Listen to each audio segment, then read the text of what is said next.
Captain Evan Marlowe stood on the edge of the ruined docking bay, his boots echoing on cracked metal. The old moon station loomed above him like a broken tooth in the dark sky. Flickering lights revealed halls carved from silver rock and twisted pipes that dripped with frozen condensation. He wrapped his coat tighter against the chill and watched the envoy step forward. She moved with calm grace, her skin pale as moonlight and her eyes glinting like polished stones.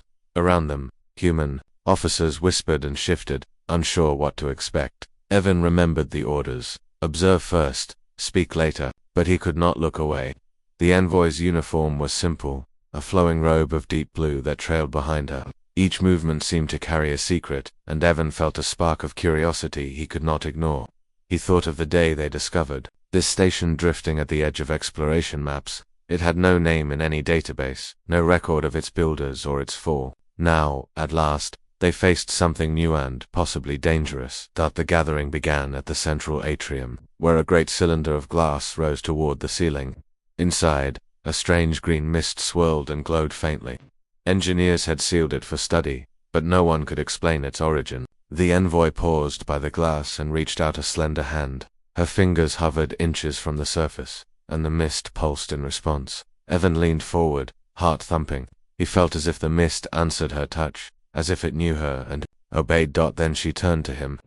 For a moment the other officers froze too. She spoke in her own tongue, a soft sound like wind through reeds. Evan felt a gentle tug at the edges of his thoughts. Images floated in his mind: a wide violet sky, a field of tall bluegrass, and a low hum that thrummed like a heartbeat. His breath caught. He understood nothing of the words, but he sensed a message woven into the melody of her voice. It was neither threat nor greeting, but something newer, a quiet invitation. Officers whispered and edged closer, but Evan stood still. He could not move. The envoy's eyes held him, and her words brushed his mind like the lightest feather. He felt his uniform loosened on his shoulders, as if the metal and fabric no longer meant anything. He imagined them falling away, leaving him open before her. Yet instead of shame or fear, he felt calm, curious, almost hopeful. He wanted to know what lay behind her eyes, what stories she carried in her memory. The mist in the cylinder flared brighter, casting green shadows across the room. Evan noticed how the envoy's hair caught the light, strands of silver and blue dancing like starlight. She smiled faintly, and the whisper came again. He tasted the words on his tongue, though he could not speak her language. In that moment, he felt a bond form between them, as if their minds reached across the void that separated worlds. The other officers blinked and murmured, but Evan knew he had changed. Nothing would ever feel the same. As the ceremony ended, the envoy stepped back, and her speech fell silent. The glow faded in the cylinder, and the metal walls returned to bleak gray. Evan blinked and found himself alone in a field of questions. He looked at the envoy, who inclined her head in a quiet bow. Human translators moved forward, but she spoke no more. Her secrets lay hidden again, waiting for him to learn their shape. Captain Marlowe straightened and met her gaze one more time. His voice came out steady, though his heart raced like a drum. He spoke a greeting in basic common, the language of the coalition. She tilted her head, listening, then raised a hand in a gesture that matched his greeting. It was simple, yet it held promise.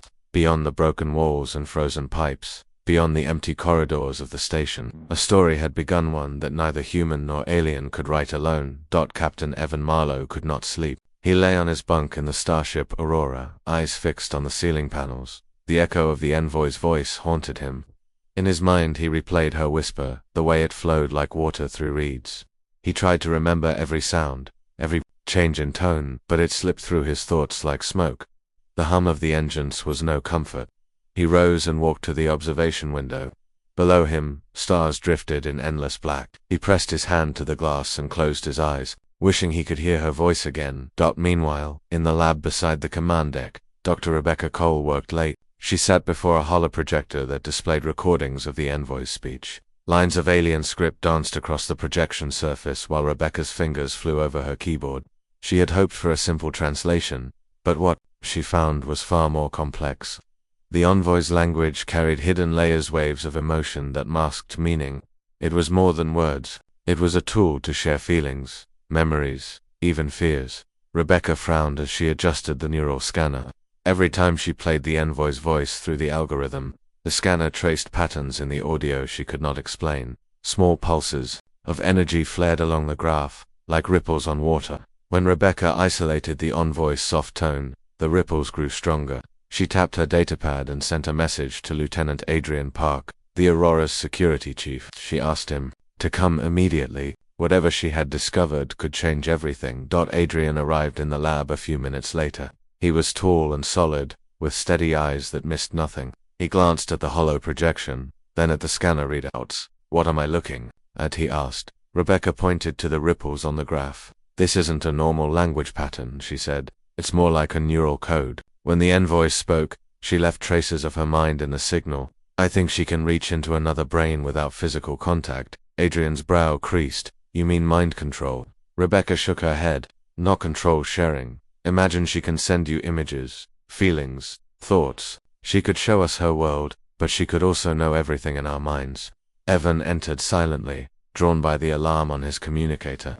He saw the hollow projection and the scanner, then heard Rebecca's words. His heart pounded. "She already touched my thoughts," he said softly. Rebecca looked at him. "You felt it too?" Evan nodded, voice tight. "I saw her world, a field of bluegrass, a violet sky. I heard music in my mind." Adrian stepped forward. "Why didn't you report this?" Evan met his gaze. "I was afraid, but she didn't harm me. She only shared." Rebecca placed a hand on Evan's arm.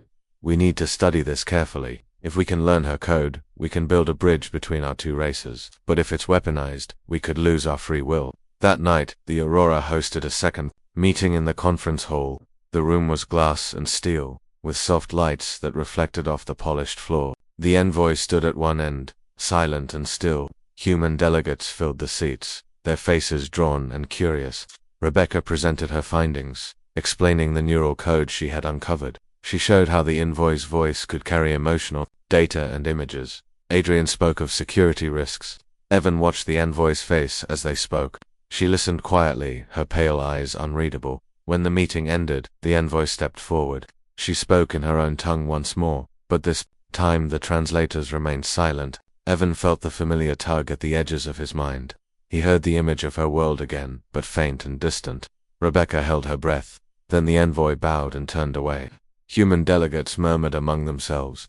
Some looked fearful, others excited. Evan wondered if they would ever understand what she offered. Later, back in his quarters, Evan recorded his thoughts in a log. He described the scenes he saw, the feelings he felt. He wrote of his growing wonder and his fear that humans might misuse this gift. He knew that tomorrow he would stand before the envoy again, but he did not know what he would say. He switched off his recorder and lay on his bunk, eyes open. The lights of distant stars shone through the window, cold and indifferent. Evan closed his eyes and whispered in his mind, "I want to know you." Captain Evan Marlowe woke to the soft hum of the Aurora's engines and the gentle glow of the corridor lights. He stretched and rubbed his eyes, still feeling the echo of the envoy's thoughts. Today he would join Dr. Rebecca Cole in her lab to help decode more of the alien language. He dressed quickly and made his way through the ship's quiet deck, pausing to nod at passing crew members. Despite his calm face, he felt a flutter of nerves in his chest. Every step reminded him of the stranger he had met on that ruined station, and of the secret she carried in her mind. Dr. Cole greeted him at the lab door, her dark hair pulled into a neat bun. She led him inside, where the hollow projection flickered, with lines of symbols and waveforms. "Good morning, Captain," she said, her voice warm. "Today we will try a new approach." She tapped a console and brought up a three-dimensional map of Verith, the envoy's homeworld. Fields of bluegrass stretched beneath violet skies, and crystal towers rose like glass spires. Evan had seen these images in his mind, but now he could touch them with his hands. He reached out, and the map rotated under his fingertip. Rebecca explained that she had built a neural interface device that might let Evan share memories with her directly. The device looked like a simple headband with small sensors. "I want to see what you felt," she said softly. "Can you help me?" Evan nodded. He sat in a chair and let Rebecca fit the band around his head. He closed his eye. Ease as a gentle pulse passed through the sensors. He felt his mind open, and beneath the hiss of the machine, he heard Rebecca's thoughts. She was eager and hopeful. She wanted to help, but she was also afraid of what she might learn. Slowly, Evan spoke in his mind, recalling the envoy's violet sky. He focused on the color, on the way it glowed in his memory. He sent the image to Rebecca through the interface. She gasped as the image formed in her own mind, a vast plain of blue grass waving like water. Tears sprang to her eyes as she sensed The envoys, loneliness, and fear. Evan withdrew, his forehead damp with sweat. It is real, he whispered aloud. There is more to her world than we know. Rebecca nodded, her face pale. We have to help her, she said. But first, we need to understand her language better. Meanwhile, Lieutenant Adrian Park reviewed security reports in the command center. Patrol logs showed that several crew members had reported strange dreams since meeting the envoy. They spoke of violet fields, of voices in the night, of feelings that were not their own. Adrian frowned.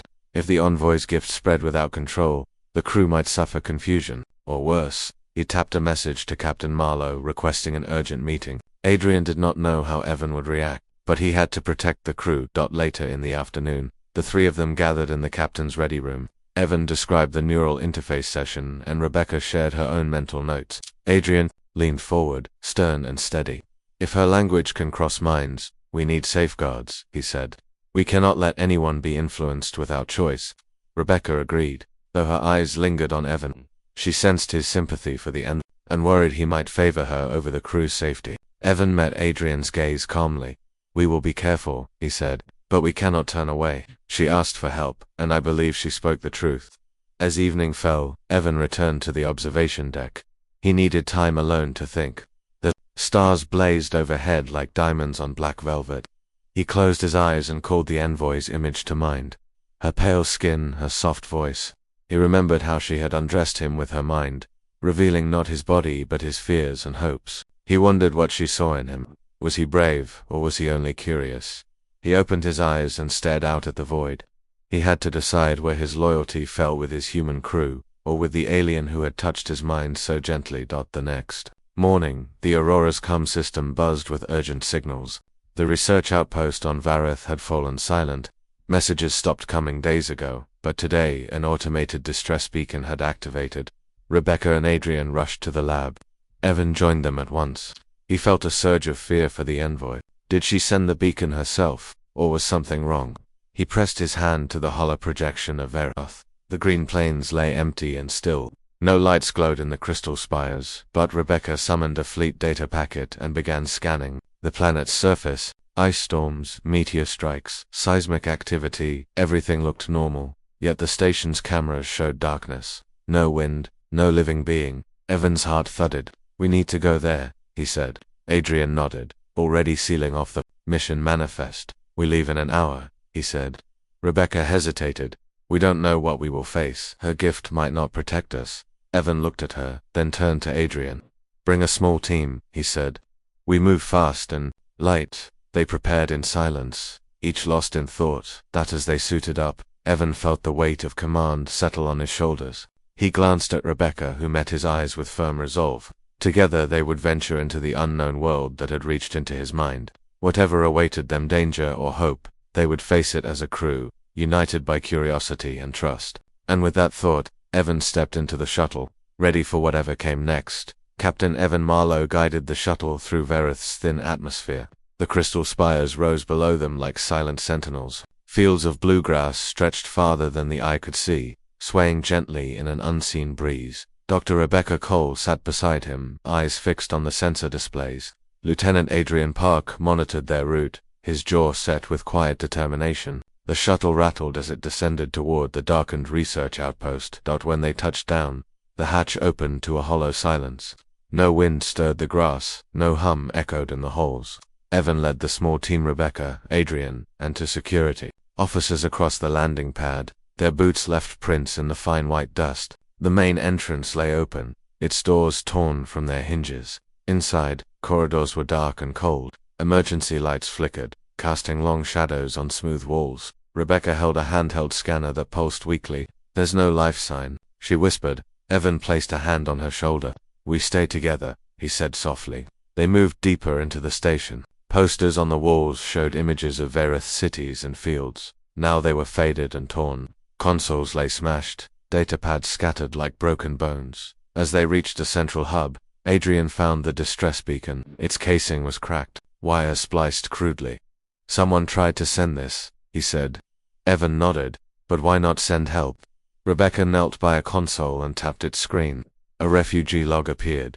Dozens of entries recorded the envoys, people arriving days Before the silence, the last entries were cut off mid-sentence and Evan felt a cold knot in his stomach. Suddenly, a low hum filled the room. Grass seeds on the floor vibrated, and overhead lights flickered.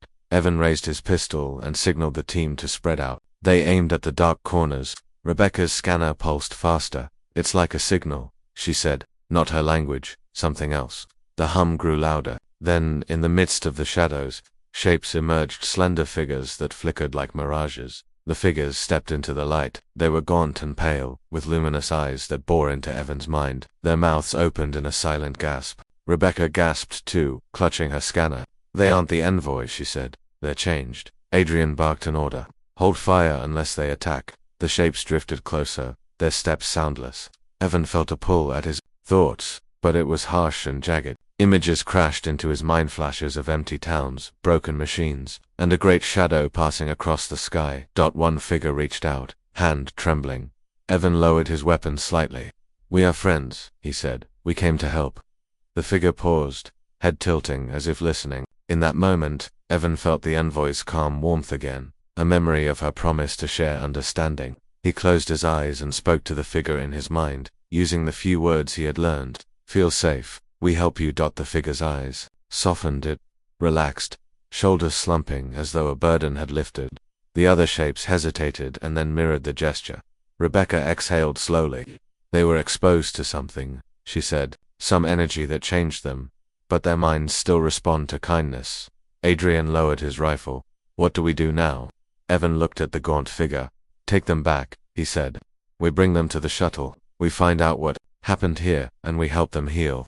With care, the team guided the altered survivors onto the shuttle. They did not resist. Evan helped one lean on his arm. The survivor's eyes glowed faintly, but with gratitude. Rebecca recorded data, murmuring theories about the green mist they had seen on the moon station. Adrian stood by the hatch, watching the silent grass beyond. "This planet holds many secrets," he said. Evan nodded. "And we will uncover them." Once aboard, the shuttle lifted smoothly. The survivors lay on stretchers, breathing steadily. Rebecca reviewed the logs again. "The mist," she said. "It was in the hub. Maybe it spread through the vents. It altered their bodies, but their minds still connect." Evan glanced at her. "We must find the source," he said, "and then we help the envoy's people." As the Aurora's engines roared, Evan felt both relief and resolve. They had found the survivors, but the challenge had only begun. In his mind, he heard the envoys whisper gentle, urging him onward.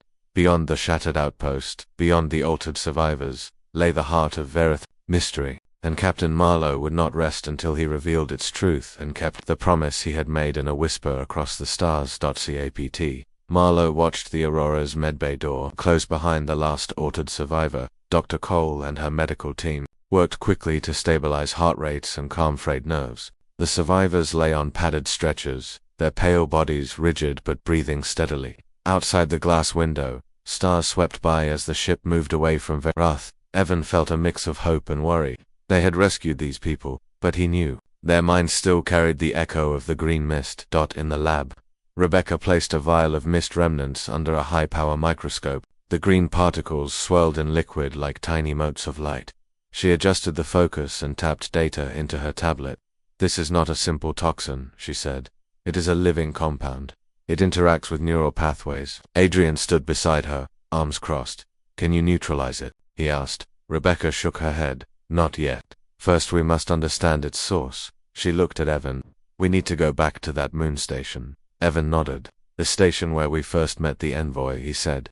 "The cylinder of mist was stored there." Adrian's jaw set. "It is risky. That place is abandoned and unstable." Rebecca's eyes shone. "But if we find a pure sample, we can learn how to reverse the changes." Evan placed a hand on Adrian's shoulder.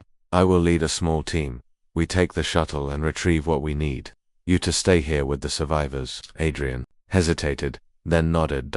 Later that day, Evan, Rebecca, and 2 engineers boarded the shuttle. The altered survivors rested in biocontainment modules on the Aurora. Engines ignited, and the shuttle leaped toward the silent moon station. Rebecca reviewed the old station schematics on her datapad. Corridors were half collapsed, and life support systems long offline. She tapped her wrist. "Calm. We expect low oxygen. Suit up for extended mission." Evan checked his rifle and communicator. "We move fast, gather samples, and return." The shuttle landed with a soft thud. near the station's main airlock. Outside lay fields of dust and jagged rock. The station's walls were scarred, metal plating peeled away like old bark. Evan led the group through the airlock where a thin film of green residue coated the floor. They sealed the doors behind them and switched on portable lights.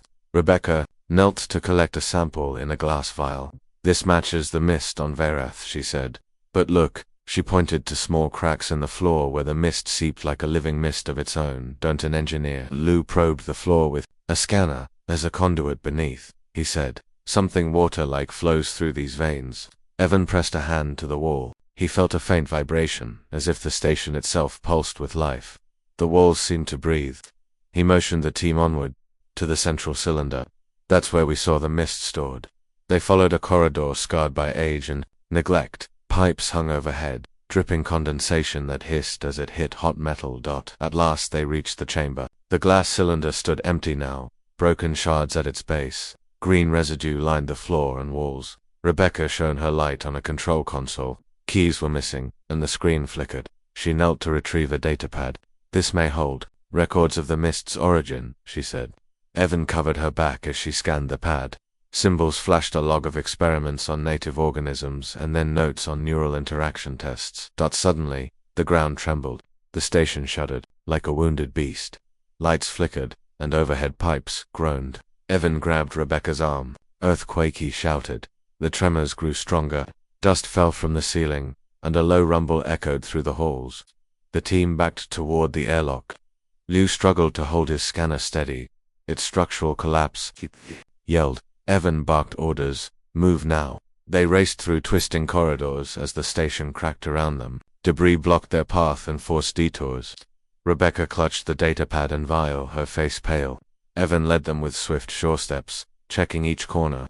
Finally they burst into the main hangar where the shuttle waited. Steel beams collapsed. Behind them, showering sparks, they dove into the shuttle and sealed the hatch just as the station gave a final lurch. Inside, engines roared to life. The shuttle lifted away as the station's central dome collapsed in a cloud of dust. Evan exhaled hard and set the shuttle on autopilot back to the Aurora. Rebecca held the datapad to her chest. "We have what we need," she said softly. Evan sat back, fatigue and relief mingling in his bones. "Good work," he said. "Now, we help the survivors and the Envoy's people, and we unlock the secret of the mist."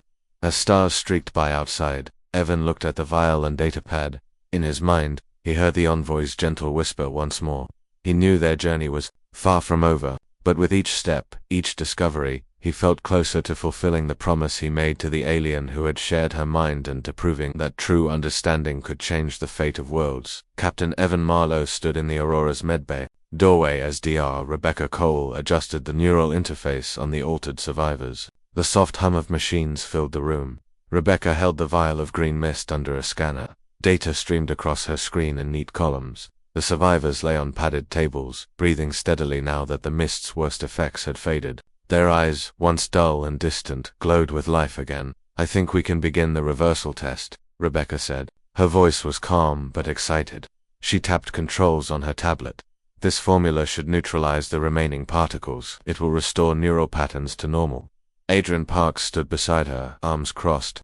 He watched each step closely. "We need to be sure it's safe," he said. "If it fails, we risk more harm." Evan joined them, placing a hand on Rebecca's shoulder.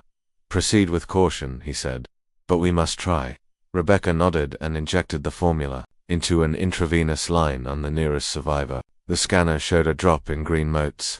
The survivor's fingers twitched, and then they sighed in sleep. Rebecca watched the data.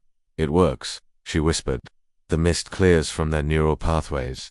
Adrian exhaled. "That is a relief." Evan smiled. "Good work, Doctor." He turned to the next survivor. "Let's repeat the process for all of them."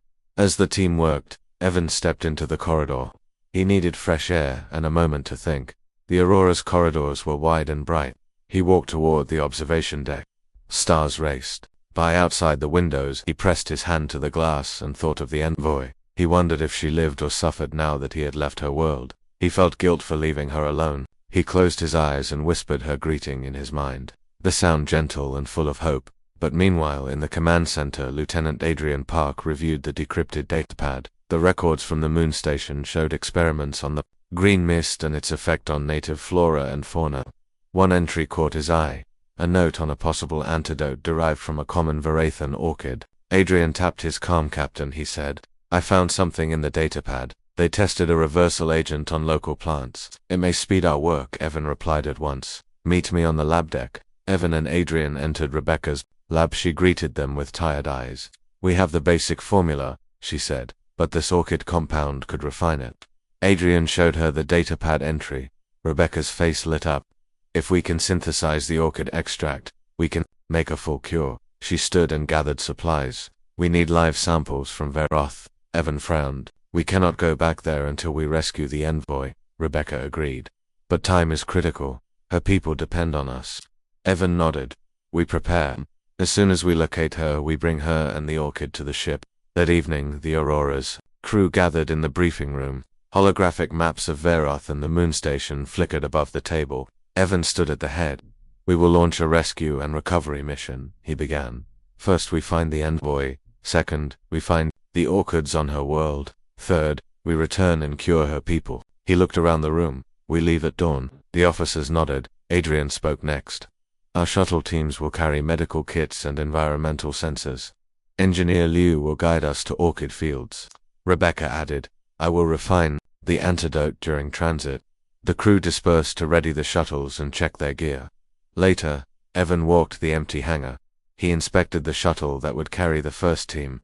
Its cargo bay was stocked with biosample containers and medical supplies. He ran a gloved hand along the metal rail. Beneath the paint, faint smudges of green residue spoke of earlier missions. He cleaned a patch of glass and saw his reflection. Fatigue lined his face, but his eyes shone with resolve. He would not fail the envoy or her people. Back in his quarters, Evan recorded a private log. He described the progress of the cure and the plan for rescue. He wrote of his hope and his fear. He admitted his GUI LT for leaving the envoy alone. He promised himself to bring her home. He powered down his recorder and lay on his bunk, staring at the ceiling. The ship's lights glowed soft and steady. He closed his eyes and breathed deep.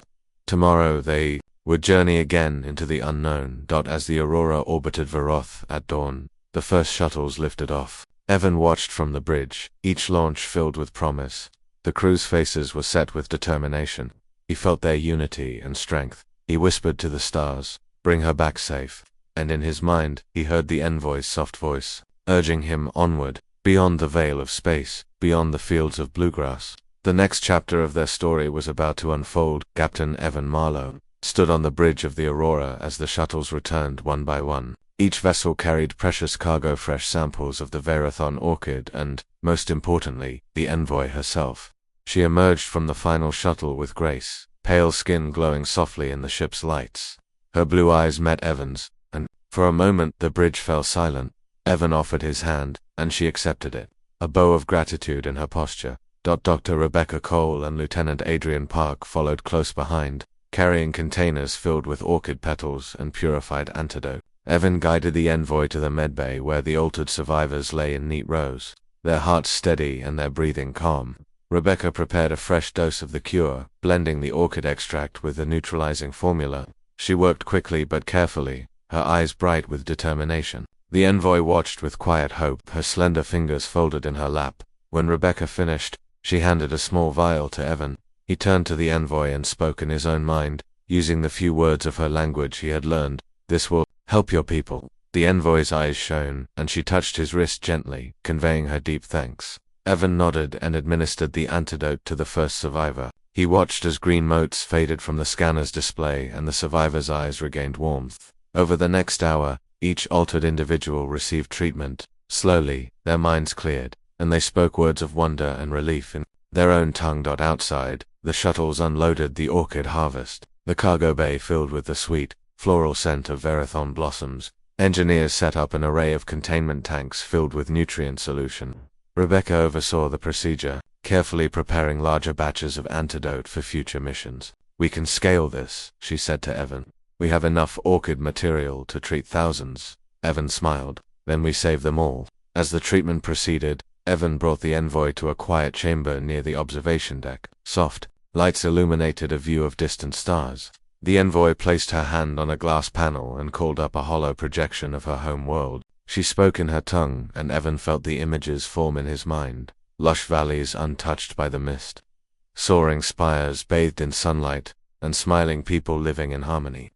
She then showed him the moment when the mist had broken free, how it had crept through vents and changed her friends and family. Evan listened, feeling both sorrow and resolve. The envoy pressed her hand to Evan's chest, and he felt a pulse of shared emotion, gratitude, hope, and a quiet sadness for all that had been lost. He whispered, "We are here to rebuild." She nodded, and in that moment their bond deepened beyond words. In the medbay, Lieutenant Park recorded reports as the final survivor stood and tested their strength. Each one offered a nod of thanks before returning to the containment tanks to rest. Adrian recorded their vitals and shared data with Rebecca. "We have done it," he said softly. "We saved him." Rebecca placed a hand on his arm. "And soon we will share this cure with the rest of the galaxy." Later, the crew gathered in the central atrium of the Aurora. The envoy addressed them in common speech, her voice steady and calm. She thanked Captain Marlowe for his courage and the crew for their compassion. Whole screens displayed images of Verith's restored habitats, broadcast live through newly installed transmitters. Human and Verithan engineers worked side by side to clear the mist's last traces and rebuild towns.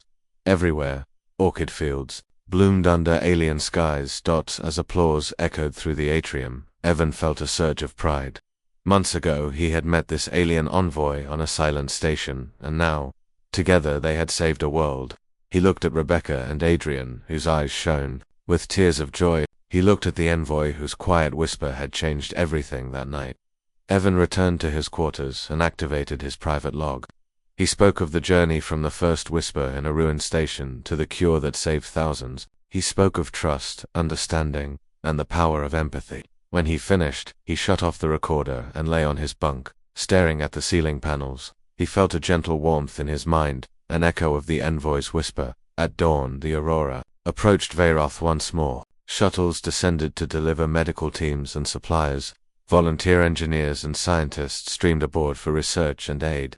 Evan stood on the observation deck with the envoy at his side. She whispered in her tongue, and Evan felt the fields of bluegrass beneath his boots, felt the wind through his hair, felt hope take root. He turned to her and spoke aloud. "We will rebuild together." She smiled, and her thoughts filled his mind with images of a future where humans and Verithons walked side by side. Beyond the stars and the mist, they forged a new alliance, one born from a simple whisper, a shared promise, and the courage to reach across worlds.